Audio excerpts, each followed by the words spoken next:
Setelah berhasil membawa tim Garuda Muda Indonesia menang melawan Yordania, kini Shin Taeyong mempunyai PR besar. Negara timnas Indonesia U23 berhasil mengalahkan Korea Selatan. Dan apakah Shin Taeyong akan berhasil membawa timnas Indonesia U23 mengalahkan Korea Selatan yang juga merupakan negara asal Shin Taeyong tersebut? Kita akan membahasnya dengan pengamat sepak bola Anton Sanjoyo. Mas Anton, selamat siang. Bung Anton, salam olahraga Bung Anton. Salam olahraga, selamat siang. Ya, Bung Anton, apakah kita yang paling menarik ini negara yang akan dilawan nanti negaranya sendiri ya, Korea Selatan. Nah, apakah faktor negara asal coach Shin Taeyong ini akan menjadi manfaat tersendiri bagi timnas karena sudah tahu pola permainan di Korea Selatan sendiri, Bung Anton? Ya, itu timbal balik lah. Tim Korea juga sudah tahu strateginya Shin Taeyong. Jadi sebetulnya tidak ada yang diuntungkan, tidak ada yang. Tapi bagi Shin Taeyong ini kan motivasi. Dia ingin menunjukkan kepada negaranya bahwa dimanapun dia berada, dia bisa selalu sukses.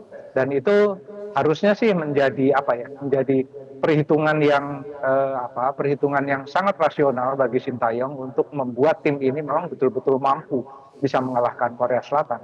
Dan harus saya ingatkan lagi kalau di kelompok junior atau di kelompok umur ini peringkat FIFA seniornya itu hampir tidak relevan gitu loh. Jadi ada wacana-wacana ini grup neraka, Korea Selatan tim dunia, Jepang tim dunia. Kalau di kelompok umur nggak ada hubungannya lah.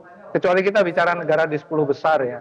Argentina, Spanyol, Brazil, gitu, Prancis gitu ya.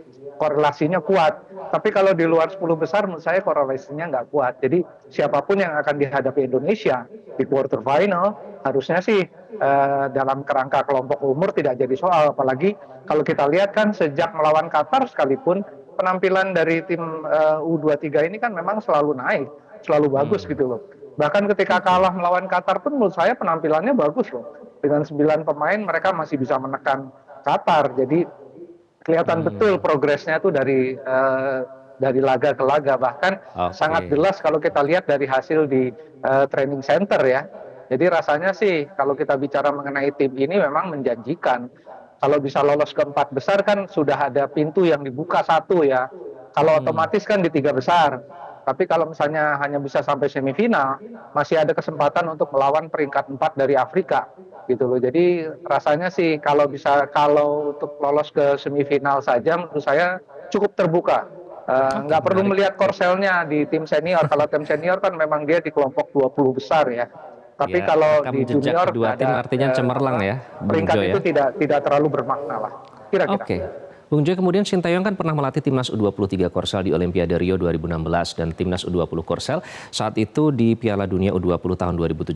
Nah, nanti apa kira-kira ya yang akan membedakan cara Shin Taeyong menunggangi tim asal negaranya sendiri saat itu dengan timnas asal Indonesia? Saya kira kalau dari segi karakter yang dia bawa itu tidak ada yang banyak berubah ya. Kalau saya lihat dia sekarang itu sangat fasih dengan pola 3-4-2-1 atau 3-4-3, kadang-kadang berubahnya sedikit aja gitu. Dan ini kan karakter sepak bola yang paling modern. Ini pengembangan dari formasi 4-3-3 sebetulnya, tapi dengan formasi gelandang sayap yang bisa naik turun dan kemampuan yang menurut saya VO2 max-nya juga sudah meningkat, rasanya sih semua tim yang dia pegang dengan formasi sekarang ini 3-4-2-1 atau 3-4-3 tidak banyak berbeda dengan tim-tim yang dia pegang sebelumnya gitu loh. Jadi saya rasa dan ini sudah berjalan dengan sangat bagus ya, apalagi kalau saya melihat betul dengan detail ya apa yang terjadi pada pertandingan melawan Yordania. Kan sebetulnya lini tengah yang betul-betul jadi sentral itu benar-benar jadi motor nih. Bukan sekedar dia menjadi sektor yang vital untuk mengirim bola atau memulai serangan, tapi betul-betul semuanya dibangun dari sektor tengah. Ketika mereka bertahan pun sektor tengah ikut membantu, ketika menyerang sektor tengah apalagi lebih ofensif gitu. Jadi itu yang saya lihat, terutama kalau kita bicara mengenai umpan-umpan pendek yang mereka bangun dari sekitar sektor tengah masuk ke sepertiga akhir pertahanan lawan itu betul-betul efisien. Circle-nya kelihatan dari kanan ke kiri, dari kiri ke pivot balik ke kanan, itu kelihatan betul ininya dinamikanya tuh. Prediksi permainannya ya Bung Joy ya. Gitu ya, sangat mobile. Tapi yang menarik yang rasanya sih tidak ada perbedaan yang jauh dengan tim yang dia pegang dulu-dulu. Yang menarik ada komunikasi yang dijalin antara coach dari Korea Selatan Hwang Sun-hong ini katanya sudah berkomunikasi sama Shin Tae-yong, sesama rekan dari negaranya sendiri meskipun saat itu baru sebatas kemungkinan, tapi ternyata menjadi kenyataan. Nah, selain memaknai komunikasi ini, saya tidak tahu apakah itu lazim terjadi ya nanti dengan coach tim yang akan bertarung. Nah, itu ada ultimatum juga katanya, Indonesia jangan bersantai dalam menghadapi kami karena mereka juga punya target sendiri. Apakah ultimatum ini perlu kita seriusin, Bung Joy? Ya menurut saya kalau misalnya kedua pelatih dari masing-masing kan bahasanya sama ya, ilmu satu guru satu ilmu lah mereka itu kan, mereka besar juga di K-League gitu. Jadi kalau mereka berkomunikasi itu hal yang wajar saja, dan saya rasa sih Shin Tae-yong menurut saya adalah orang yang paling diuntungkan dalam konteks ketemunya dua Korea ini, yang satu Korea Indonesia, yang satu Korea Korea gitu kan. Karena kenapa? Menurut saya karena Shin Tae-yong sudah khatam dengan sepak bola Korea, dan sekarang dia sudah mulai menemukan iramanya dengan pesepak bola Indonesia, sehingga dia punya ilmunya dua gitu loh. Dia ilmu atas pemain-pemain Indonesia dan ilmu yang dia serap di K-League, dan dia besar di sana. Dia juga pernah membesarkan tim nasional seniornya Korea Selatan. Jadi menurut saya ilmunya dia bertambah ketika dia memegang Indonesia dengan semua kesulitan.